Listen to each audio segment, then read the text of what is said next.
જે ચૈતર વસાવા આ આદિવાસીઓ માટે લડતા હતા, પ્રશ્નો પૂછતા હતા, એના પ્રશ્નોના નિવારણ માટે હંમેશા માટે સરકારને આફતમાં લેતા હતા.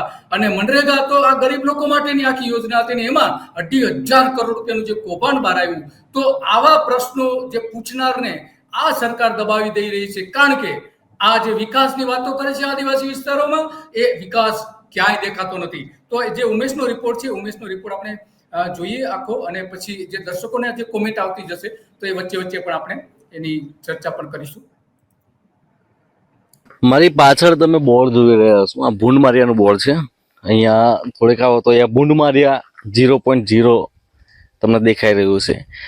આ ગામમાં આવવાનો ઉદ્દેશ એટલો છે, આ ગામમાં આવવાનો, એક તો મને આવતા આવતા આ ગામમાં નાકે દમ આવી ગયો.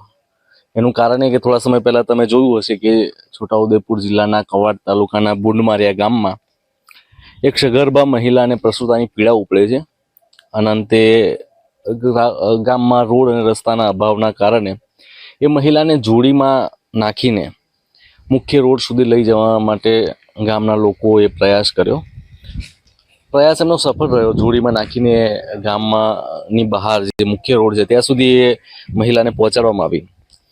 શરમજનક બાબત ત્યાર પછી એક એવી બની કે ભાજપના ધારાસભ્ય રાજુભાઈ રાઠવાએ એવી કોમેન્ટ કરી કે અત્યારે આદિવાસી વિસ્તારોમાં, ખાસ કરીને કવાટ અને આ બધા જે અંતરિયાળ વિસ્તારો, ત્યાં એક નવો ટ્રેન્ડ શરૂ થયો છે કે જોડીમાં નાખીને મહિલાઓને લઈ જવીને એનો વિડીયો બનાવવાનો.